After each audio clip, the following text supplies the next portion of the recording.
Prezados amigos e amigas, boa noite para todos nós. Que o Senhor nos abençoe com a sua doce paz, que a espiritualidade amiga encontre em nós um coração e uma mente abertos para que nos inspirem, para que nos preencham com novas ideias, com novos estímulos e forças para a caminhada da vida, para as boas lutas e provas da vida, as quais todos temos que facear. É uma alegria imensa para mim poder estar aqui em Marigá pela primeira vez para uma atividade doutrinária, tendo também a alegria de encontrar corações queridos que já conhecemos de alguma maneira pelos caminhos do Espiritismo, tendo a alegria de encontrá-los aqui presencialmente pela primeira vez e, claro, também a alegria de poder fazer novos amigos, conhecer a outros amigos nessa jornada pela doutrina espírita. Uma das coisas que mais fascina no Espiritismo é a lente de claridade que ele nos traz para contemplarmos tudo que analisamos. Das situações mais comezinhas e banais da vida, aos movimentos e aos processos mais amplos e mais complexos da humanidade. O Espiritismo como que nos mune de novas lentes, ou de um novo olhar para a vida, não somente a nossa vida, mas também para o processo da vida, da evolução, da humanidade como um todo, ajudando-nos a perceber nuances, captar detalhes, fazer conexões, desenvolver análises que antes não poderíamos fazer, pela ausência dessa argúcia, dessa percussiência com que o Espiritismo nos presenteia. Nesse sentido, portanto, lancemos um olhar panorâmico para a evolução da humanidade. Voltemos nos séculos, nos milênios, às mais antigas civilizações e percorramos com esse novo olhar algo dessa história que é também a nossa história. Como sabemos muito claramente pela doutrina espírita, todos somos espíritos que muito temos vivido. Experiências inúmeras tivemos até aqui.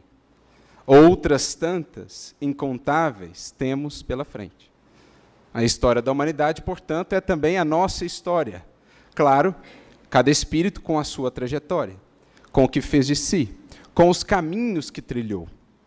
Mas em estudando a humanidade como um todo, poderemos aprender muito a respeito de nós mesmos e, claro, também das leis divinas, da perfeição da obra de Deus. Em voltando no tempo, portanto, vamos encontrar essas civilizações, outrora imponentes, grandiosas.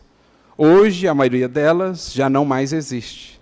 Estão registradas nos livros de história, nos museus, nas ruínas que nos falam delas. Mas ali milhares e milhares de corações viveram. Um trabalho floresceu, realizações foram feitas, espíritos operaram, desenvolveram-se a partir de tudo que lá fizeram. Como não nos recordarmos aqui, ante esse panorama que se nos desenha, da introdução da magna obra de Leon Denis, seu livro Depois da Morte, quando justamente no início da obra ele nos convida a esse mesmo olhar, ou a essa mesma retrospectiva. Vi deitadas em suas mortalhas de pedra e areia, as cidades da antiguidade. Ele fala-nos então de Cartago, da Sicília, da Cilícia, fala-nos da Grécia, fala-nos das tantas e tantas civilizações. Vamos percorrendo, então, o Egito Antigo, a Caldeia, a Babilônia, a Pérsia, a Índia Védica, os druidas, os celtas, nas Gálias lugdunenses de outrora, e assim tantas outras civilizações. Vamos vendo, sim, as suas realizações de ordem material, que nos chegaram através dos fastos da história, mas nos interessa, sobretudo, o movimento espiritual dos seres, o pensamento, os raciocínios, a busca, a ânsia pela verdade, por compreender a vida, por compreender aquelas forças soberanas que eram intuídas, embora ainda tão incompreendidas. E começamos então a identificar, nesse olhar panorâmico, alguns elementos que não nos são assim tão estranhos para nós hoje na doutrina espírita. Quando nos debruçamos sobre o véu ou os véus de Ísis, os mistérios de Eleusis, a mitologia grega, as teogonias, as análises das doutrinas pagãs, de outras doutrinas do Oriente, da Índia Védica, ao Egito, àquelas do Extremo Oriente, passando por Caldeia, pela Pérsia, vamos encontrando ali elementos que nos remetem à doutrina espírita hoje. Em seus registros, em desenhos que se encontram, por exemplo, em construções, em edificações, em templos. Vamos encontrando um fio condutor, digamos assim, que de alguma maneira reúne todas essas histórias, todas essas civilizações, todos esses movimentos humanos na busca por conhecer e desbravar os mistérios da vida. Aliás, mais uma vez, é isso que Leon Denis nos trará já no capítulo 1 da sua obra, Depois da Morte. Se na introdução ele nos convida a fazer esse olhar retrospectivo, contemplando a humanidade na sua senda evolutiva, logo no capítulo 1 da sua obra, ele nos convida a analisar essa doutrina secreta, ou, digamos assim, uma doutrina de caráter mais universal, que perpassa, que interliga todas essas doutrinas, que, embora tão diferentes nas formas com que se apresentavam, nos seus rituais, nas suas terminologias, nos seus templos, nas suas maneiras de cultivar o sagrado, embora as diferenças que ele vemos, se olharmos mais além, ou se olharmos pela ótica do Espírito, começaremos a enxergar os traços em comum, os pontos de conexão. Por isso, Denis nos fala das religiões, no plural, nesse primeiro capítulo, e da doutrina secreta, no singular. Como a nos dizer que no bojo de todas as religiões ou tradições espirituais, existem ali elementos universais. E, uma vez vencidos os desafios da forma, as aparentes contradições, vamos conseguindo notar que esses elementos estiveram ali presentes em todas essas civilizações, em todos esses empreendimentos. Questões que dizem respeito, por exemplo, à alma. Há um ser que sobrevive ao corpo. Isso veremos no Egito. Isso veremos lá entre os sacerdotes da Babilônia ou da Caldeia. A ideia universal do ser imortal. Por exemplo, a ideia da comunicabilidade com os seres incorpóreos, ou com os ditos mortos. Aqueles que, embora denominados mortos, como sabemos pela doutrina espírita, têm muito mais possibilidades do que nós outros, aqui tão limitados pela matéria. Mas também vamos ver esse elemento perpassar muitas e muitas culturas, com formas diferentes, com rituais ou liturgias diferentes, mas a essência, a ideia fundamental ali já estava. A comunicabilidade com o mundo espiritual, com o além. A ideia, por exemplo, de um corpo espiritual. De que esses seres, embora incorpóreos, ou seja, sem corpo físico, não estão totalmente desprovidos de um corpo que lhes dê uma determinada forma.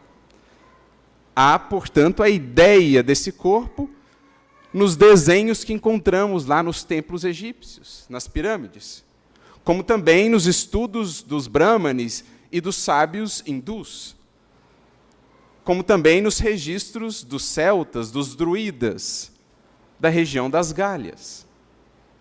Ou seja, muitos desses temas, desses assuntos primordiais a respeito do ser, da natureza, das leis naturais, da própria vida, que hoje o Espiritismo trata com mais amplo desenvolvimento, com horizontes mais desenvolvidos e esclarecidos para todos nós, já se encontravam há séculos a, de alguma maneira, orientar os espíritos na longa, na porfiada jornada de ascensão. Por isso entendemos o que Allan Kardec nos traz logo na introdução de O Evangelho segundo o Espiritismo. Na primeira parte da introdução, em determinado momento ele nos dirá: o Espiritismo se nos depara por toda parte na antiguidade e nas diferentes épocas da humanidade. O Espiritismo se nos depara em todos os tempos, em todas as civilizações, elementos que hoje o Espiritismo desenvolve em maior profundidade. Encontramos os seus vestígios, acrescenta ele, nos seus escritos, nas suas crenças, nos seus monumentos. De modo que, conclui, se ele, ou ao mesmo tempo que ele nos rasga novos horizontes para o futuro, projeta luz não menos viva sobre os mistérios do passado. Olha quão fascinante é essa perspectiva que Kardec nos traz do que seja a doutrina espírita, no seu ministério, na sua missão divina. Por um lado, sim, rasgar horizontes sublimes, esplêndidos para a humanidade terrestre. Fazer-nos ver a grandiosidade do que nos espera, do que é a nossa destinação enquanto filhos de Deus, por ora encarnados na terra, mas que não somos meramente cidadãos terrenos. Fala-nos o Espiritismo de nossa cidadania celeste, cósmica. Mais do que nos falar a respeito dela, vem nos ofertá-la, vem nos ensinar a conquistá-la, dizendo-nos: teu destino não é o pó, não é a matéria que perece.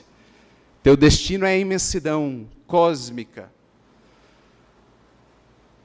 Teu destino, as estrelas, o cosmos ilimitado, a grandiosidade infinita da criação de Deus, as muitas moradas na casa do Pai. Horizontes que o Espiritismo nos rasga, nos abre em relação ao porvir. Mas também projeta ele luz não menos viva, como diz Kardec, sobre os mistérios do passado. E aí o que nós comentávamos logo ao início, algo de fascinante no Espiritismo. Poder caminhar, poder analisar as mais diferentes tradições espirituais, religiões, sistemas filosóficos, com um olhar que consegue ver esses elementos de ligação, consegue ver a unidade que há em todo o processo evolutivo da humanidade, embora as diferenças culturais, as diferenças que dizem respeito ao tempo, ao contexto. Para além disso, há o espírito em evolução. Existem leis eternas, imutáveis como o próprio Criador, a alimentarem, a impulsionarem todos os seres nessa grande senda de ascensão. De modo que se nos torna absolutamente fascinante e encantador, por exemplo, poder estudar Sócrates ou Platão à luz do Espiritismo. Como Kardec mesmo fez também na introdução de O Evangelho segundo o Espiritismo, mostrando-nos como que muitos dos elementos que o Espiritismo hoje traz, de maneira conjunta, coesa, lá estavam na doutrina platônica ou na doutrina socrática, como já estavam também nas doutrinas dos egípcios ou nas comunidades celtas. Não por acaso vamos ver, não só Kardec, também Denis, como aqui já citado, mas vamos ver Kardec em artigos na Revista Espírita, a estudar as doutrinas célticas. Há um artigo, logo no ano de 1858, em que ele vai fazer uma comparação entre o Espiritismo e o Druidismo, apresentando ali um dos precursores da doutrina espírita.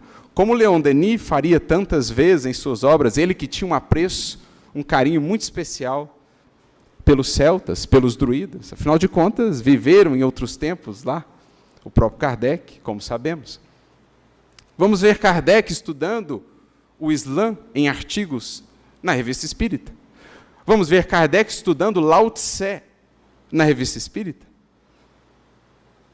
Claro, Kardec estudando toda a tradição judaico-cristã, os pais da igreja, os hebreus, os rabinos de outros tempos, tudo isso fazendo à luz da doutrina espírita, ajudando-nos a identificar com essas lentes que o Espiritismo nos traz, esses elementos em comum, que a doutrina espírita, então, pôde reunir, pôde ajuntar de maneira sólida, de maneira coerente.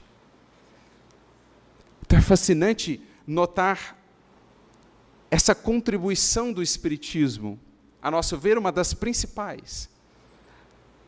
A maneira com que ele nos permite analisar os mais diversos assuntos, percorrer essa jornada num olhar panorâmico pela evolução da humanidade, vendo como que existe esse princípio de unidade.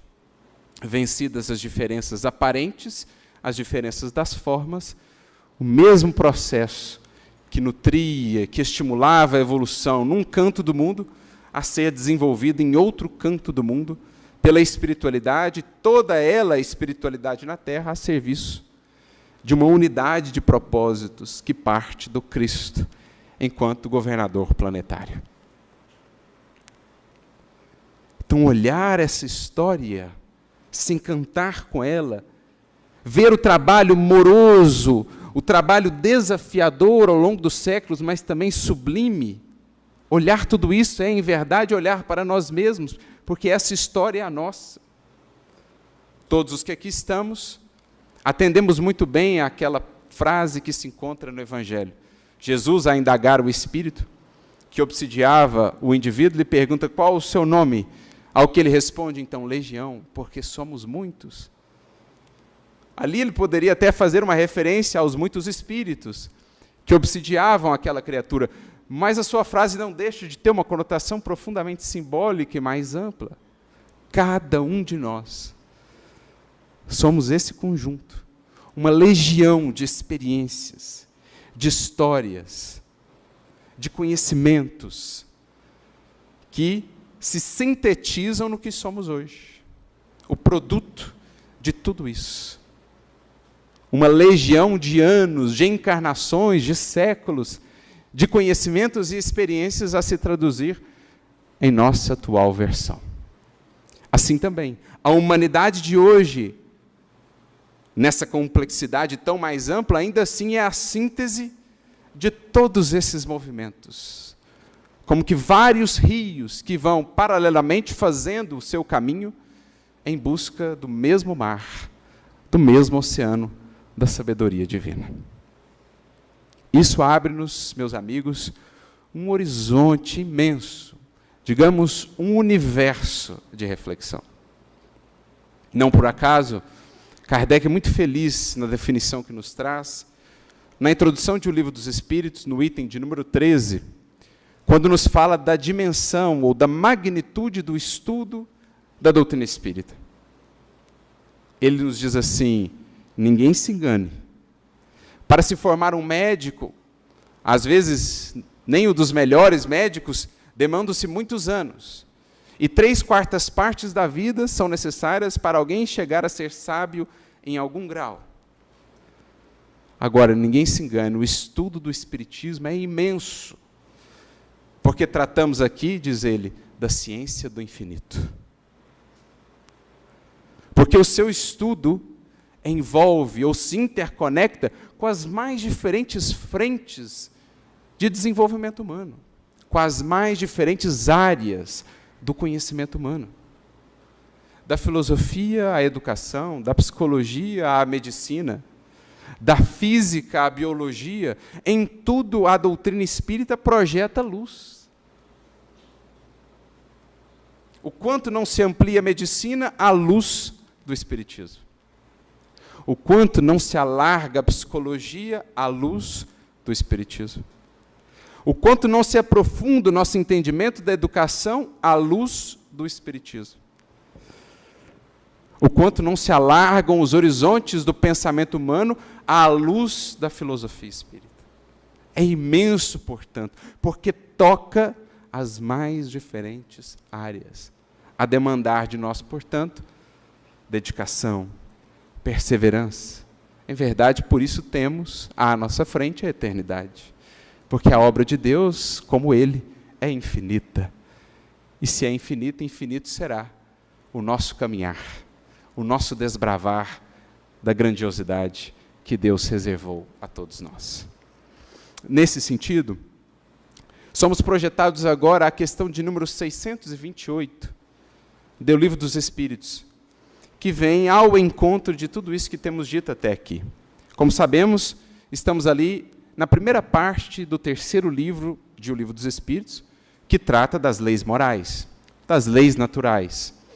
E Kardec, então, faz aos benfeitores uma pergunta que, creio, muitos de nós, talvez, já a tivemos, já a fizemos.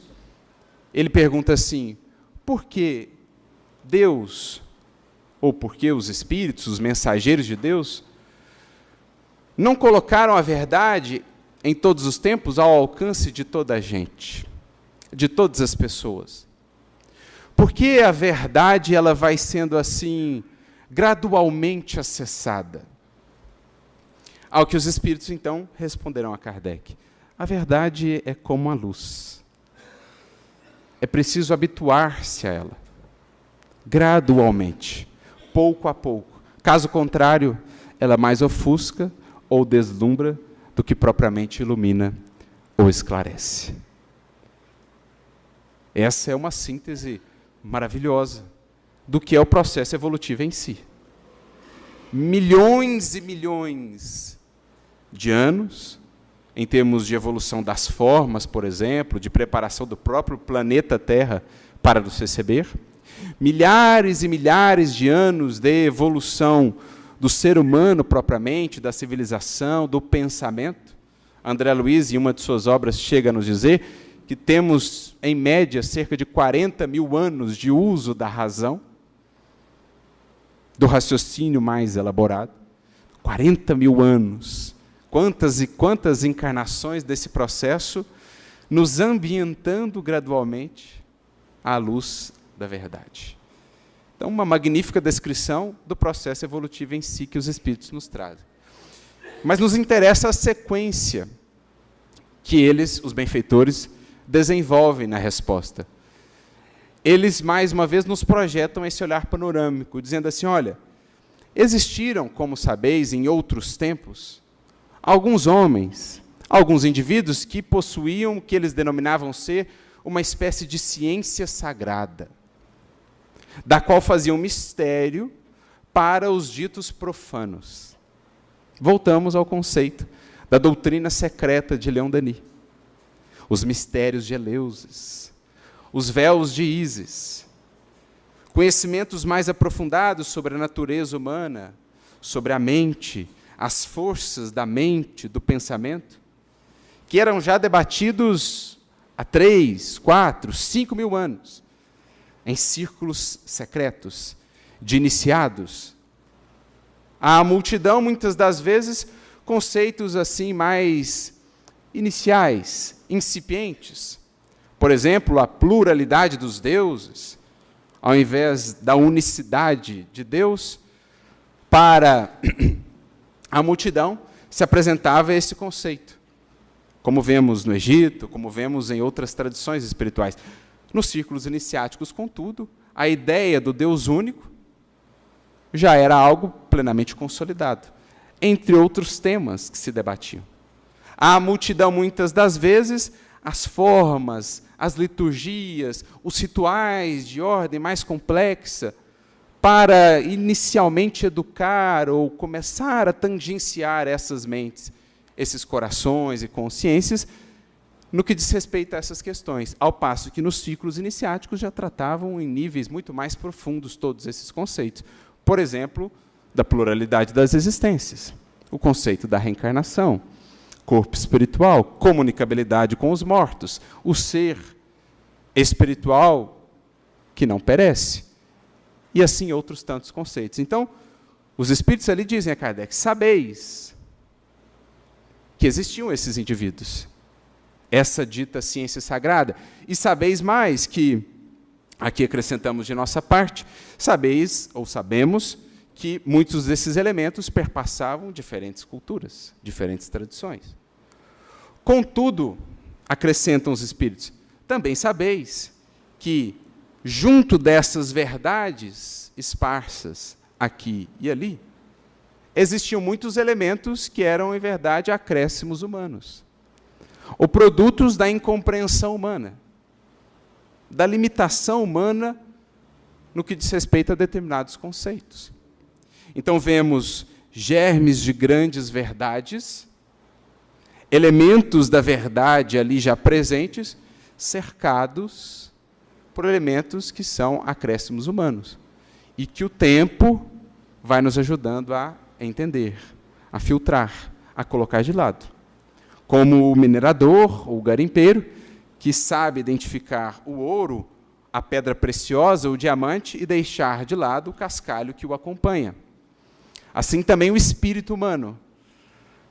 Em olhando para trás hoje, com o auxílio que o Espiritismo nos traz, conseguimos identificar esses elementos da verdade ali esparsos, mas também conseguimos identificar o tanto de cascalho acumulado ao longo dos séculos. Por exemplo, no que concerne à ideia da reencarnação, o conceito da metempsicose, que proporia, por exemplo, a possibilidade do ser humano voltar a encarnar num animal, o que não faz sentido à luz da visão de progresso, da lei de progresso que o Espiritismo hoje nos apresenta.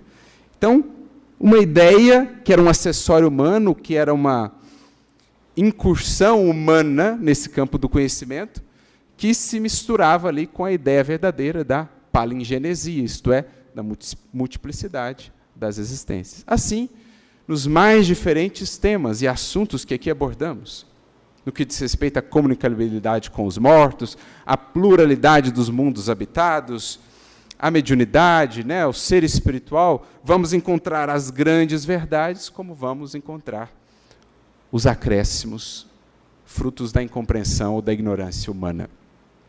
Pois bem, dizem-nos então os Espíritos, ajudando-nos a entender esse que é, como temos dito aqui, um dos principais objetivos da doutrina espírita, com a lente, com a percussiência que nos dá.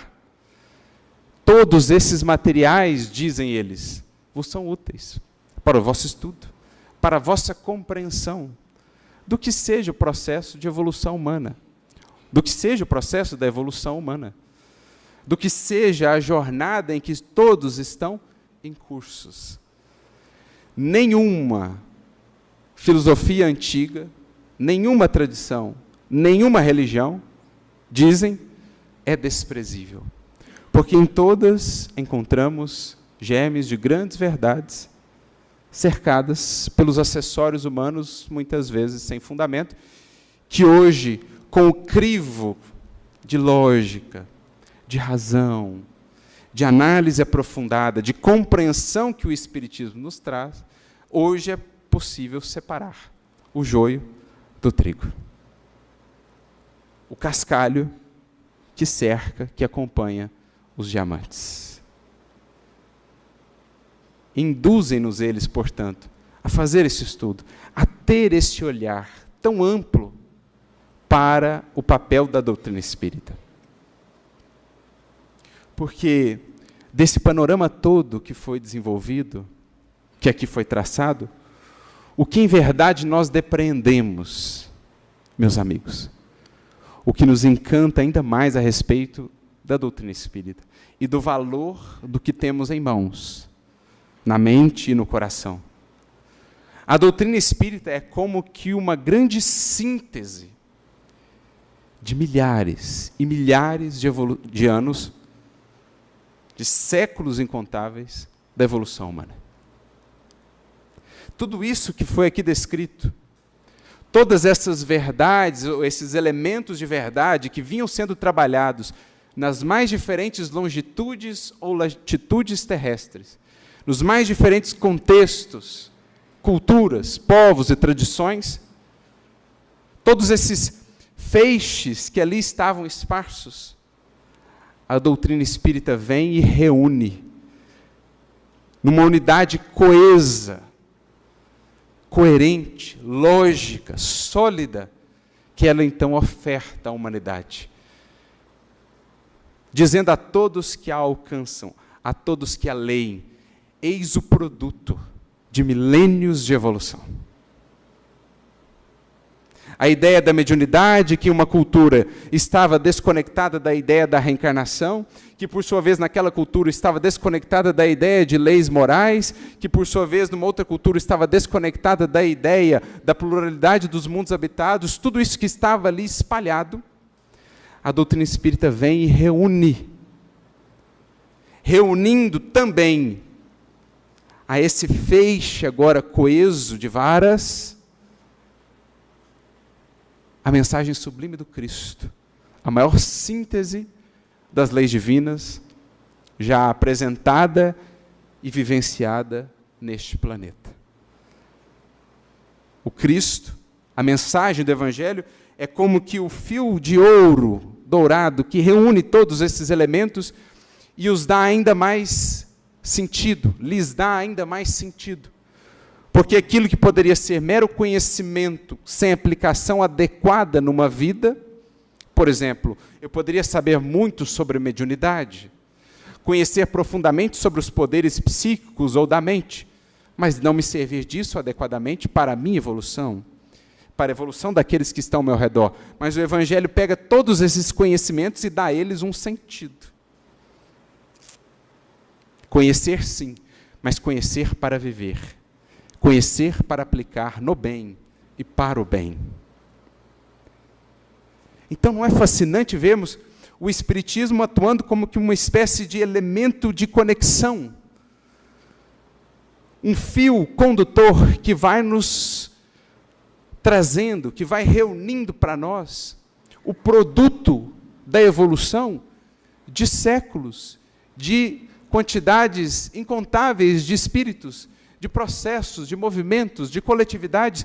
O Espiritismo nos entrega tudo isso num pacote, numa obra sólida, belíssima, para que possamos daqui por diante realmente entender a dimensão do que temos a fazer com todo esse conhecimento. Por isso eu gosto muito de uma definição que o Emmanuel nos traz a respeito de Allan Kardec. Allan Kardec aqui é representar a doutrina espírita, né? Todo esse trabalho em conjunto, também com os espíritos. No livro Deus Conosco, Emmanuel assim nos define Allan Kardec. Allan Kardec é o hífen de luz, reunindo ou unindo os repositórios sagrados de todas as gerações. Olha que frase magistral, que visão profunda do trabalho de Kardec e, com isso, do trabalho da doutrina espírita. Um hífen de luz, unindo os repositórios sagrados de todas as gerações. Nós estamos tendo a grata alegria, a dádiva imensa, meus amigos, de poder viver num tempo em que essa síntese já foi feita, em que essa síntese já chegou ao nosso coração e já aclarou a nossa consciência.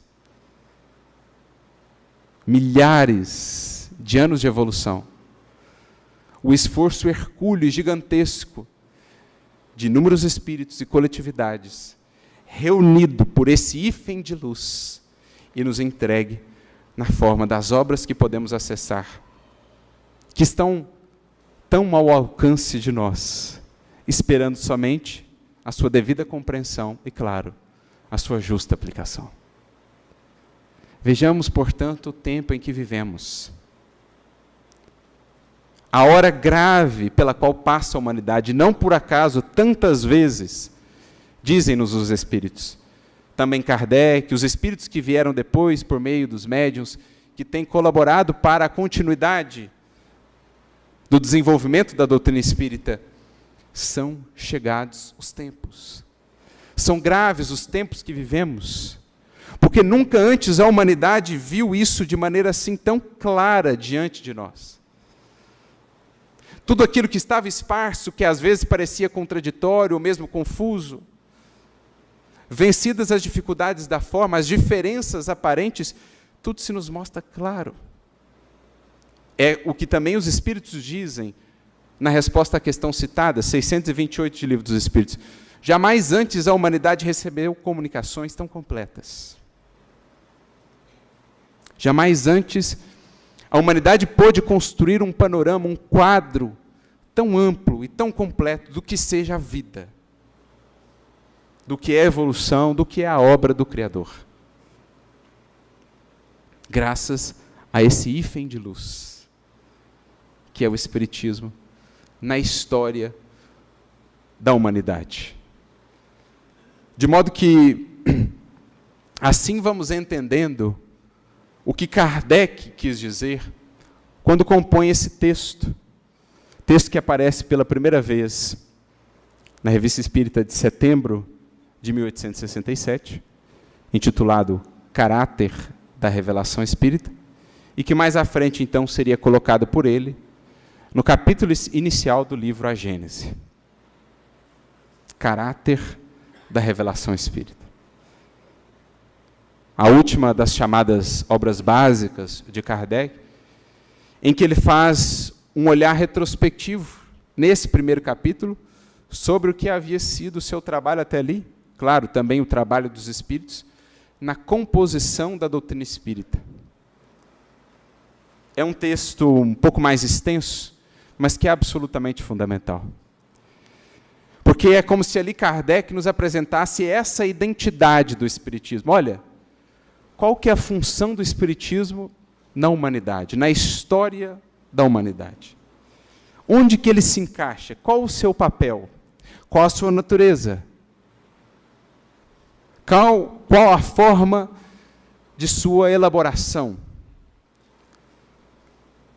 A que fins ele se destina? A que ele se vincula?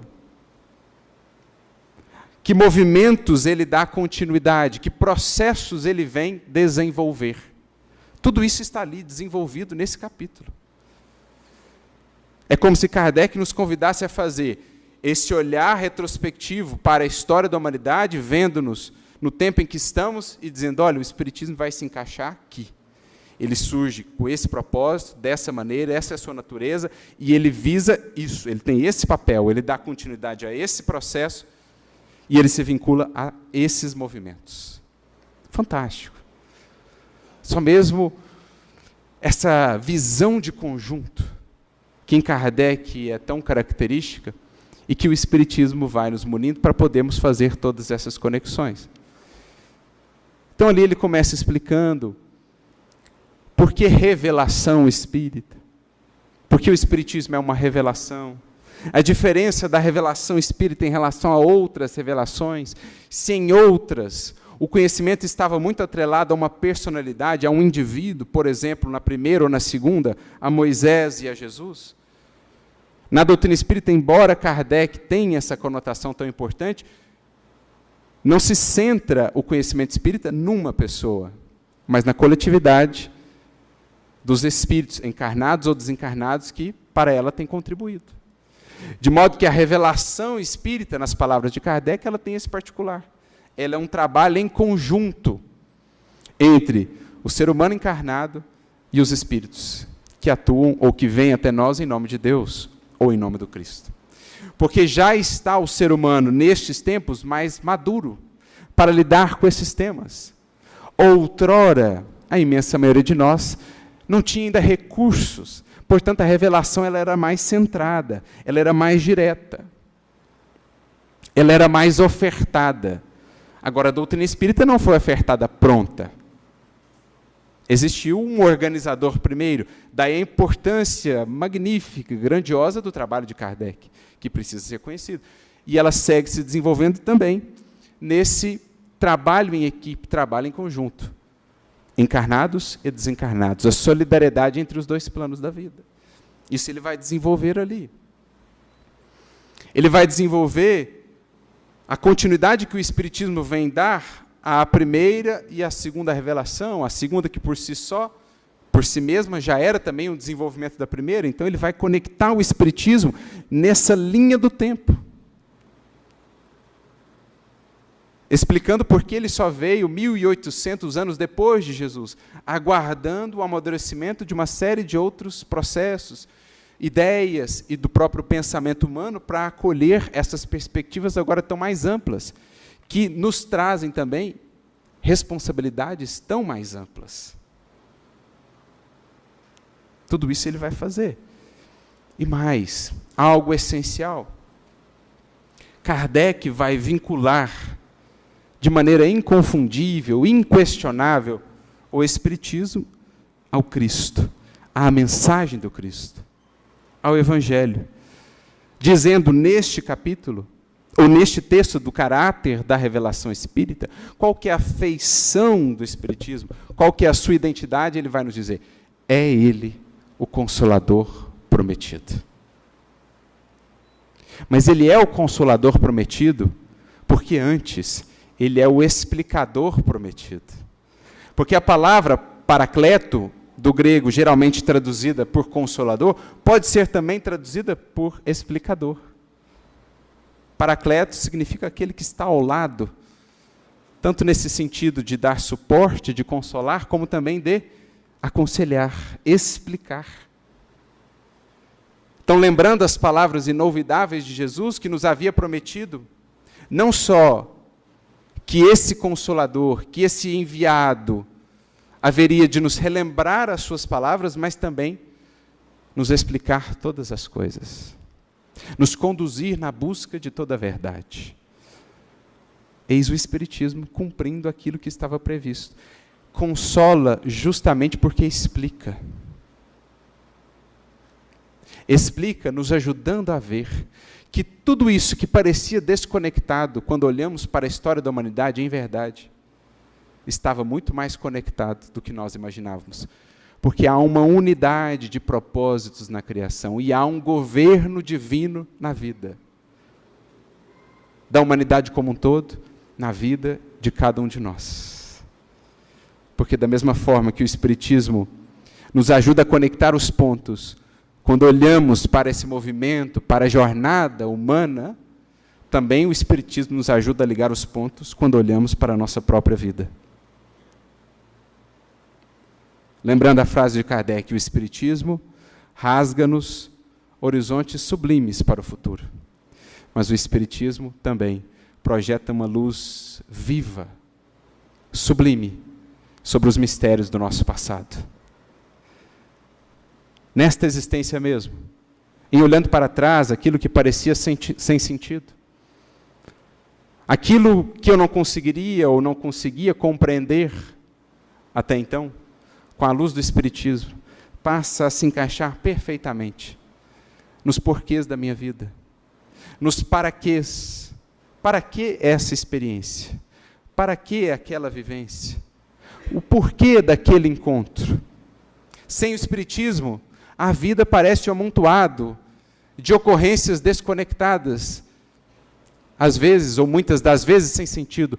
Com o Espiritismo, tudo está ligado, tudo atende a um propósito, tudo serve à nossa evolução. Porque essas são as lentes que o explicador prometido nos dá, e por isso ele também é o consolador prometido. Porque muito do que nos revolta, muito do que nos abala é não entender. E em não entendendo surge a revolta, surge o desânimo, o abatimento. Mas em vendo um porquê, tudo se torna mais suportável. Tudo agora é contornável. Porque entendemos para onde isso nos leva, o que isso nos prepara, a que isso serve em nossa vida. Kardec, portanto, faz questão de vincular de maneira indissociável a revelação espírita, a segunda revelação, também a primeira por conseguinte, apresentando-nos o Espiritismo como o explicador, como o consolador prometido. E temos então essa doutrina maravilhosa, que nos faz ver a vida por um prisma agora completamente diverso. Porque quando se compreende, se entende que não estamos ao léu. Quando se compreende que o que nos parecia a força cega do acaso é, em verdade, a força divina de uma providência que nos ama a todos e a todos nos conduz, então não há mais um sentimento de solidão. Não há mais um desconsolo, porque vemos a mão divina, a presença do Cristo a nos conduzir por todas as circunstâncias aqui ou até aqui já vividas.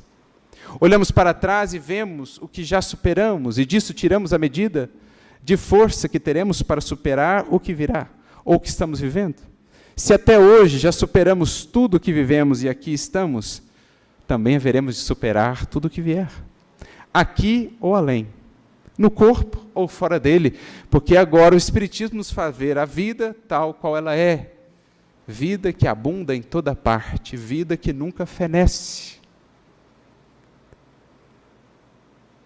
O Espiritismo deu-nos, meus amigos, entregou-nos esse quadro belíssimo da obra divina, em reunindo todos esses elementos esparsos e nos ajudando a ver a vida agora nesses termos. Como Kardec conclui esse capítulo por nós citado.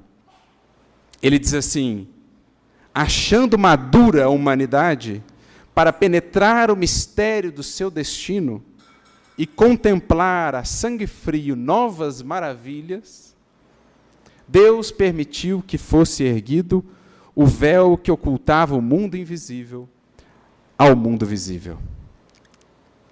Então, o que outrora eram os mistérios de Eleusis, estava por detrás dos véus de Ísis, ou estava revestido pelo simbolismo de parábolas, das histórias mitológicas. O Espiritismo vem nos mostrar face a face, não mais vendo como por espelho em enigma, como nos dizia Paulo, mas agora vendo face a face, porque esse é um dos outros objetivos fundamentais do Espiritismo, como nos dizem os benfeitores também em O Livro dos Espíritos.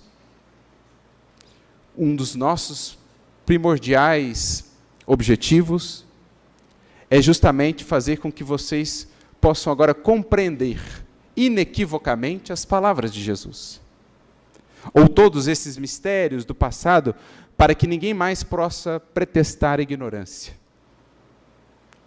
Para que, tendo o conhecimento dessa vida para além dos sentidos, para além da estreiteza sensorial, cada um possa saber de fato onde está, de onde vem, para onde vai. O porquê sofre, o porquê luta, para onde se destina, tudo isso vai se encaixando na nossa vida. Já não mais podemos pretextar ignorância. Porque, como disse aqui Kardec, Deus já nos considerou maduros o suficiente para lidar com tais conhecimentos. Por isso, jamais antes os véus nos foram tão desvelados ou abertos assim. As manifestações, prossegue ele, nada tem de extra-humanas. É a humanidade espiritual que vem conversar com a humanidade corpórea e dizer-lhe. E aqui, a bela síntese que Kardec nos faz. Nós existimos, logo o nada não existe. Eis o que somos e o que sereis. O futuro vos pertence, como a nós. Caminhais nas trevas, vimos clarear-vos o caminho e traçar-vos o roteiro. Andais ao acaso, vimos apontar-vos a meta. A vida terrena era tudo para vós, porque nada vis além dela. Vimos dizer-vos, mostrando a vida espiritual, a vida terrena nada é. A vossa visão se detinha no túmulo. Nós vos desvendamos, para além deste, um esplêndido horizonte. Não sabíeis por que sofreis na terra. Agora, no sofrimento, vedes a justiça de Deus. O bem não produzia nenhum fruto aparente para o futuro. Doravante, ele terá uma finalidade e constituirá uma necessidade. A fraternidade, que não passava de bela teoria, assenta agora numa lei da natureza. Sob o domínio da crença de que tudo acaba com a vida, a imensidade é o vácuo. O egoísmo reina soberano entre vós, e a vossa palavra de ordem é cada um por si. Com a certeza do futuro, os espaços infinitos se povoam ao infinito, em parte alguma ao vazio e à solidão. A solidariedade liga todos os seres, a quem e além da tumba. É o reino da caridade, sob a divisa, um por todos e todos por um. Enfim, ao termo da vida dizieis, eterno adeus, aos que vos são caros. Agora simplesmente direis, até breve. Eis a síntese magnífica do Espiritismo, que o Espiritismo nos entrega. Passados séculos, milênios de elaboração de todas essas ideias, de fermentação desse processo evolutivo, que agora culmina na magistral síntese da doutrina espírita, reunida pelo hífen de luz, que é Allan Kardec, aquele que conecta ideia a ideia, palavra a palavra, conceito a conceito, mostrando-nos todos reunidos numa só coisa, a lei divina, una, eterna e imutável, que vigora aqui nesta terra, como na mais longínqua constelação. É o que a doutrina espírita nos entrega, meus amigos. É o que está em nossas mãos, em nosso coração. Tais são, em resumo, acrescenta Kardec, os resultados da revelação nova. Ou seja, esse é o caráter da revelação espírita. Essa é a sua identidade, é a sua feição, que veio encher o vácuo que a incredulidade havia cavado, levantar os ânimos abatidos pela dúvida ou pela perspectiva do nada, e dar a todas as coisas uma razão de ser. Mais à frente ele ainda dirá, os frutos que o homem deve colher da nova revelação não dizem respeito tão só à vida futura. Ele os saboreará na terra, pela transformação que estas novas crenças hão de necessariamente operar no seu caráter, nos seus gostos, nas suas tendências e, por conseguinte, nos hábitos e nas relações sociais. Ou seja, toda essa explicação, toda essa nova compreensão, em modificando o caráter da criatura, há de modificar gradualmente o caráter da própria humanidade, da própria coletividade humana em jornada de ascensão. Pondo fim ao reino do egoísmo, do orgulho e da incredulidade, elas preparam o do bem, que é o reino de Deus anunciado pelo Cristo. Assim finda Kardec esse capítulo essencial para entendermos a grandeza que nos é ofertada como produto dos séculos, como fruto bendito de tantos suores, de tantas lágrimas, de tantos esforços. de quantos nos antecederam ou de nós mesmos que em outros tempos labutávamos por essa jornada de compreensão e de ascensão. Eis, meus amigos, o Espiritismo. Compreender a magnitude, portanto, com que ele se nos apresenta aqui, é compreender também a magnitude do que nos cabe fazer. Horizontes sublimes pela frente, uma compreensão mais ampla do que está na retaguarda, para que a nossa atuação no presente seja ainda mais coerente, mais dedicada, amplificando, espargindo para o mundo essa compreensão que não pode ficar retida. Reduzir o espiritismo em nossa vida à mera visita à casa espírita é diminuí-lo imensamente. Reduzir o espiritismo em nossa vida à simples obrigação semanal é simplesmente desprezar esses milênios de evolução que nos foram entregues na forma dessas obras, dessas palavras sublimes que o hífen de luz a todos nos entregou. É preciso tenhamos uma noção mais ampla da grandiosidade do Espiritismo e da responsabilidade que ele projeta para todos nós. Nesse sentido, me recordei de uma mensagem pela qual passávamos recentemente, mais uma vez, no manancial sublime da Revista Espírita, que tantos conteúdos nos traz, né, que tanto amplifica a nossa visão em torno do Espiritismo. Recordei-me dessa mensagem do Espírito São Luís, que está na Revista Espírita de novembro de 1863. E o título é A Nova Torre de Babel. Você pode pensar, o que isso tem a ver com o Espiritismo? A Nova Torre de Babel. Pois bem, São Luís vai fazer aqui conosco um estudo de caso, ou uma aplicação direta de tudo aquilo que a gente estudou até aqui. Os Espíritos, lá em O Livro dos Espíritos, por exemplo, nos orientando, olha, nenhum sistema antigo de filosofia, nenhuma tradição, nenhuma religião do passado é desprezível, porque ali encontrareis germes de grandes verdades. Só que muitas das vezes ocultos sob os véus do símbolo. Então, quantas coisas, por exemplo, a gente vai aprender com a mitologia grega à luz do Espiritismo? É fascinante. Você pega o caso de Odisseu, por exemplo, na embarcação, passando pelo Mar das Sereias, atado ao mastro para resistir o canto das sereias. Olha que reflexão profunda, o espírito em luta contra as tentações materiais, atado ao mastro do dever, que representa a verticalidade, compromisso com o alto, para não ceder e mergulhar no mar da matéria, da materialidade. Então veja, retira o véu. O Espiritismo nos ajuda a retirar o véu. A mesma coisa com as Escrituras. Várias vezes, os Espíritos nos levam ao Antigo Testamento, ou ao Novo Testamento, à luz do Espiritismo, para vermos a grandeza dos conceitos que ali já estavam, embora por nós, em outros tempos, não alcançados. Ou equivocadamente interpretados, porque interpretados muito ao pé da letra, muito superficialmente. Agora, à luz do Espiritismo, voltamos ao passado com essa luz tão viva que o Espiritismo projeta. Então vamos lá à Torre de Babel, a esse símbolo que está no livro de Gênesis, capítulo de número 11.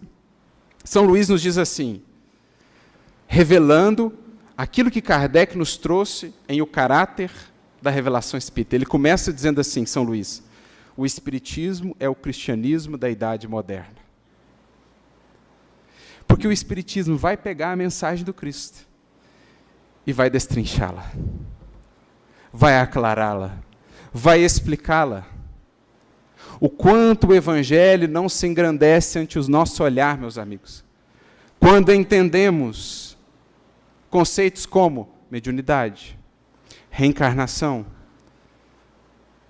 o ser espiritual, a sua natureza, a natureza do Cristo, a providência divina, escala espírita, pluralidade dos mundos habitados, a explicação que o Espiritismo nos trará acerca do que é um anjo, o que é um demônio, não seres à parte na criação, mas seres como nós outros, isso traz-nos todo um novo olhar sobre a lição do Cristo.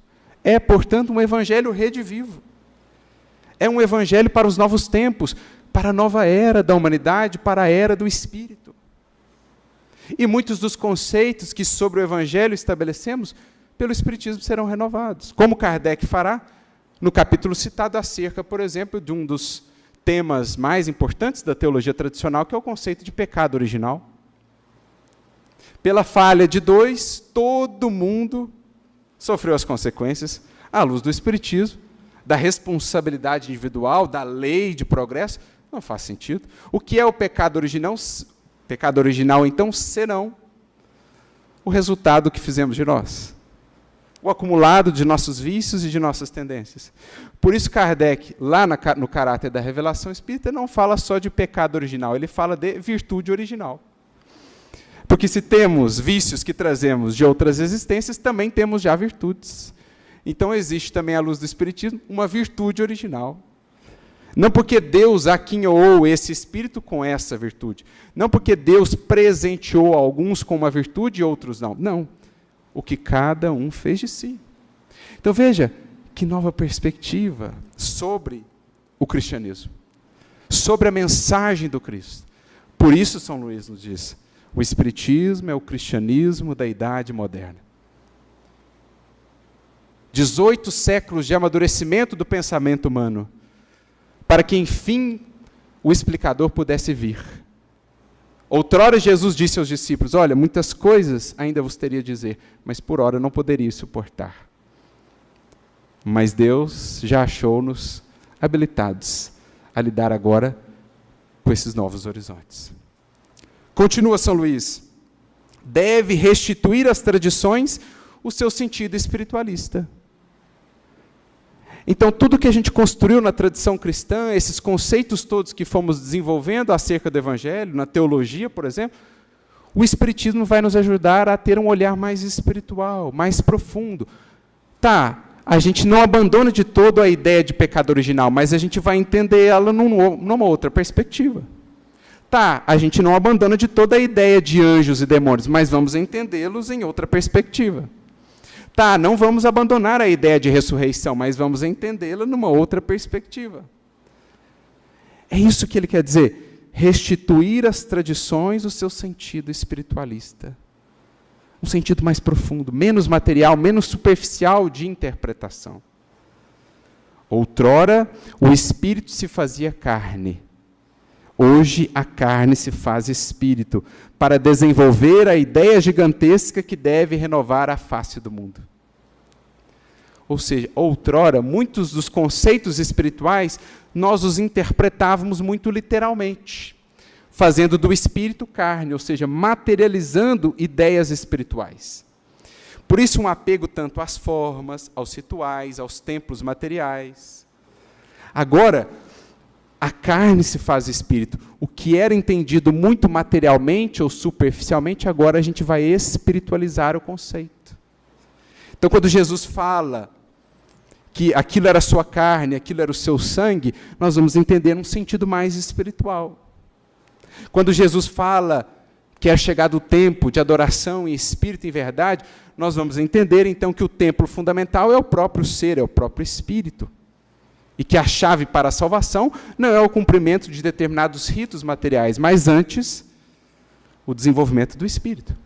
O templo que outrora, aos tempos de Jesus, por exemplo, estava consagrado ao sacrifício de animais, julgando assim honrar a Deus, agora nós vamos espiritualizar essa ideia, é sacrificar a nossa animalidade.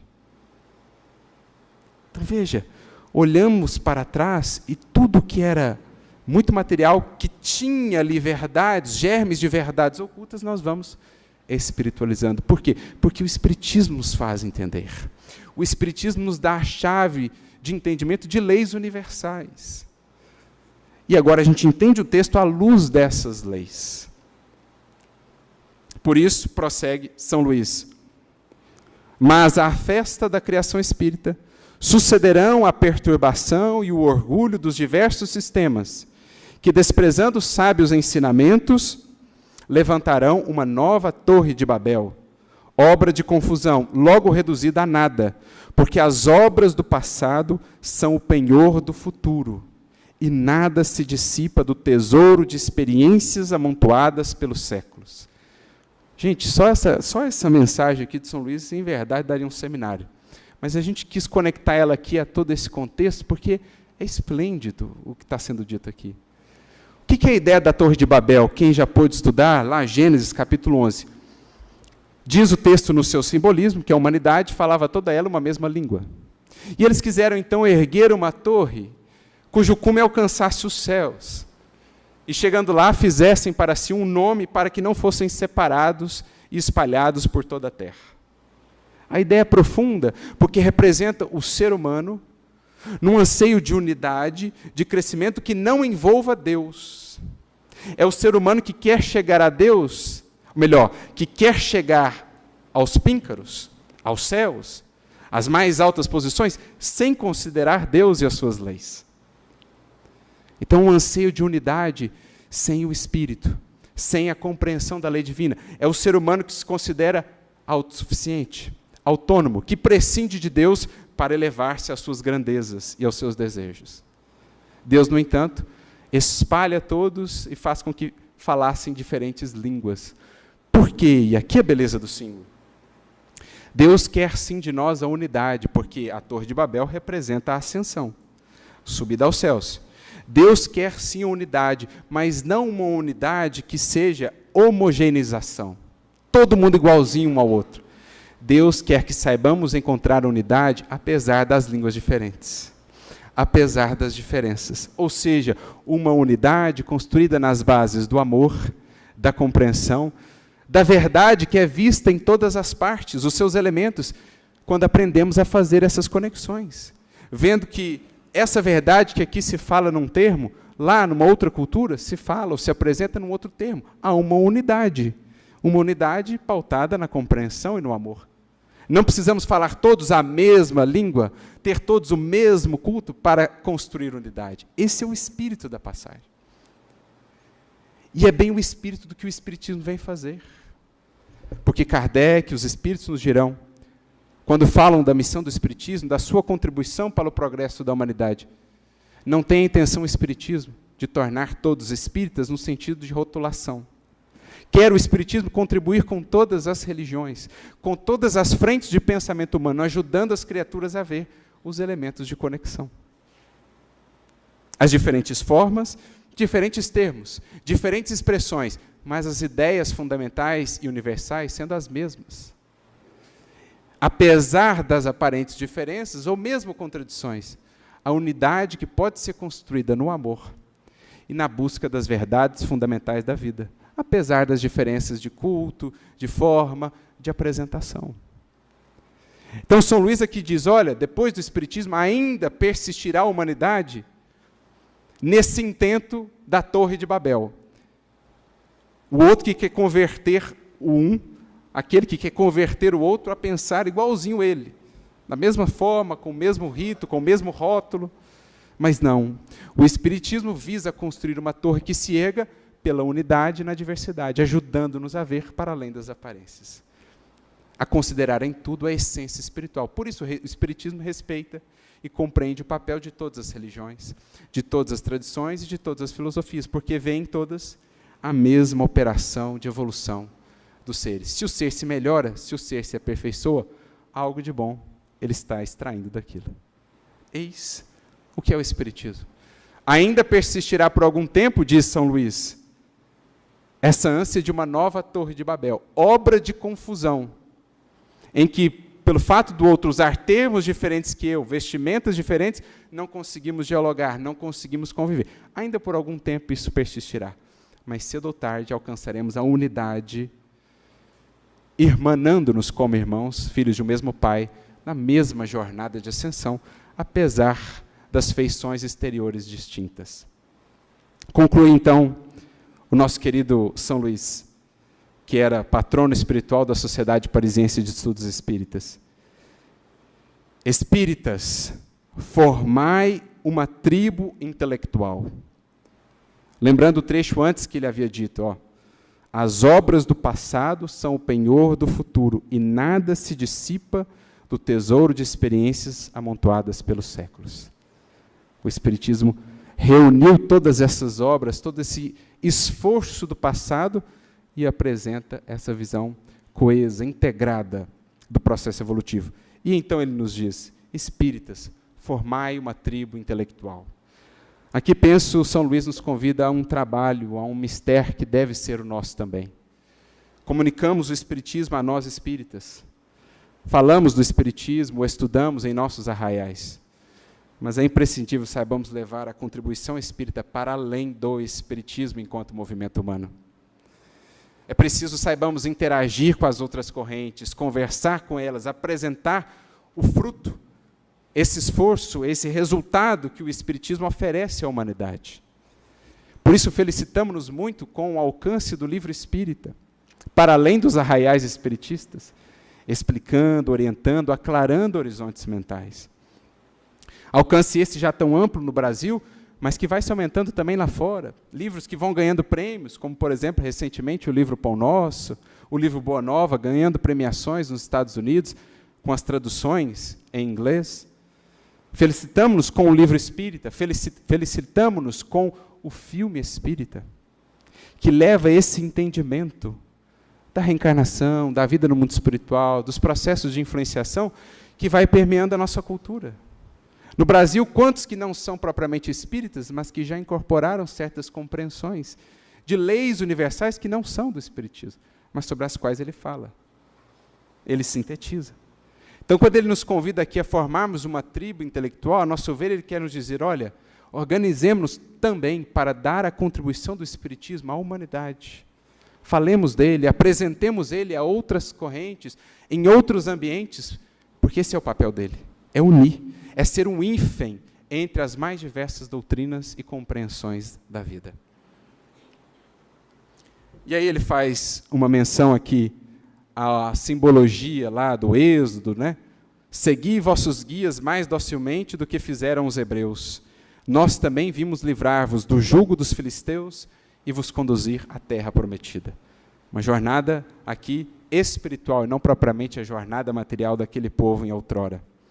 Às trevas das primeiras idades sucederá a aurora, e ficareis maravilhados ao compreender a lenta reflexão das idades anteriores sobre o presente.